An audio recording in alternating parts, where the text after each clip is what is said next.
Баарыңыздардан суранабыз. Жазуу түрүндө болсо жакшы болот эле. Чолпон Алиевна, мыйзам сыйлайлы, өзү сыйлайлы. Ушуну комитетке тараттыңыз да, оңдоп келсин. Ошо мен мыйзамды сыйлап, биздин өзүбүздүн кабыл алган регламенттин негизинде айтып атам. Рахмат. Кийинки сөз Сурабалдиева Эльвира Жергалбековнада. Рахмат. 8-чи беренен 5-чи пунктун ачсаңыздар, өзгөртүүлөр киргизип жатасыздар да. Эгерде кайрылууда баяндалган маселелерди чечүү чет мамлекеттин компетенттүү органдарына тиешелүү болсо, бул кайрылууларды аткаруу мөөнөттөрү көрсөтүлгөн органдардын расмий жооп алганга чейин узартылат. Бул жерде да так жазылбаптыр да. Мен коллегам берген эң негизги суроосу, сроктор коюлбаса, дата коюлбаса. Мисалы деген биз биякта 90 депутатка кайрылуулар келет да. Эми ар бирөөбүзгө жеке жарандардан кайрылуулар келет. Анан ошол мигранттардын маселеси болобу, сыртка чыгып кеткен маселе болобу, МИДтеги тышкы иштер министрлигине тиешелүү маселе болобу, сырттагы маселе болуп калса деле, кайсы срокторду коесуздар? Бүгүнкү күндө Алмаз Акунжанович айтып кете турган нерсе, арыздана турган. Мен ойлойм, депутаттардын 90% колдоп берет болуш керек. Өкмөткө кат жиберсек, катта деген бизге түшкөн арыздын ээсинин кайрылуу адреси, дареги менен жөнөтсөк дагы, өкмөттөгүлөр бизге жооп жазат.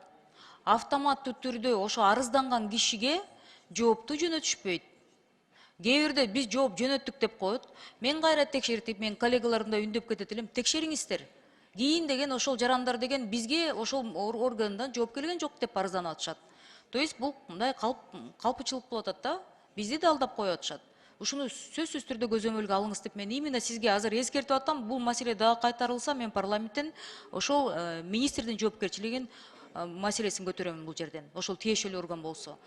Жарандар кайрылса, эгер депутаттардан мындай кайрылууларын бир маселени көтөрүп, ошол кат жүзүндө берсек, кийин деген ошол жарандар арызданган жаранга, мурда сиз билесиздер, сиз канча жыл иштеп атасыздар, мурдакы чакырылышта деле сөзсүз түрдө жоопту жарандарга беришчү. Азыр бербей калышыптыр. Министрликтер жетишпей атабы, же мындай өзүнүн аткарыла турган иштерин аягына чейин билбей жатышабы, мен түшүнбөй жатам да. Анан бул жерден эмнеге мындай четкий срокторду, жоопторун сурап атышат? Анткени жарандар кайрылса 1 жылдан кийин жооп беришеби? 5 жылдан кийин жооп беришеби? Чолпон Алиевна, так жазылбаптыр да. Кайсы сроктор деп? 2 жумабы?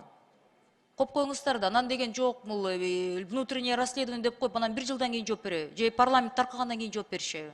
Же парламент деген бүтүп срогу деген 5 жылдан бүтөт деп анан жооп беришеби? Четко жазыш керек. Сиз юрист катары ушуну карап койсоңуздар, ушул жерден өзүңүздөр, мен ойлойм, өзүңүздөр туура максимальный срок деп туруп, бир деме дата цифраны коюп коюш керексиң. Максимальный срок канча?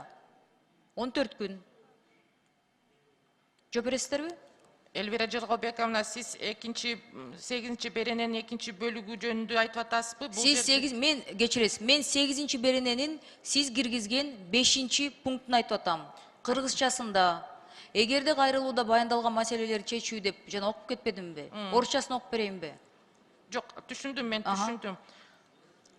Ушулда сиз деген жакшылап карасаңыздар, ну, если вам удобнее, конечно, расмий тилде жазылган карап көрсөңүздөр. Менде ал маселе боюнча сизге Здесь, да, здесь же речь идет как раз, Эльвира Жергалбековна, о том, что когда рассмотрение вопросов не зависит от государственного органа Кыргызской Республики. Здесь речь идет о том, когда рассмотрение вопросов предусмотрено компетентными органами иностранного государства. Здесь вот поэтому такое было внесено изменение.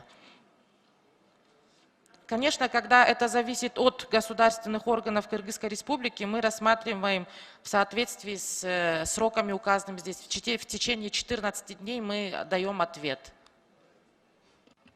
Рахмат, процедурный 5-чи микрофон. Зарина Аскаровна, обязанность каждого государственного органа защищать интересы наших граждан. Внутри страны, так и за рубежом. Вы зачем сейчас это румпу-маневры оставляете для нерадивых чиновников? Запрос пришел, это ваша работа. Там за границей требовать. Наш гражданин прислал запрос. 2 недели срок у нас, мы вам ставим сроки 1 месяц, хорошо. Но поставить максимальный срок – это обязанность государственных органов. Вы это хорошо знаете. Вы зачем так сейчас мындай шылтоо таап атасыздар да? Сиз азыр тура эмес жооп берип атасыз, не как государственный служащий. Эльвира Мы не знаем, мы за них не отвечаем, мы за своих граждан не боремся деп атасызбы. Тура эмес да? Эльвира Джералбековна, нет, на самом деле мы же вот взаимодействуем с иностранными госорганами. Мы постоянно направляем напоминания, мы следим, мы отслеживаем эти сроки, потому Ну что... вот, я об этом и говорю. Вы отслеживаете, вы требуете и Зарема спрашиваете, Аликовна. почему больше 1 месяца Зарема идет... Аликовна, за, на процедуру надо отвечать. Почему больше 1 месяца не отвечают на запросы наших граждан? На процедурные вы можете не отвечать, вам правильное замечание делают, но я здесь основное уточняю. Обязанность государственных органов отстаивать интересы граждан Кыргызстана как внутри страны, так и за ее пределами. То, что вы до этого мне ответили, это не компетенция государственного служащего.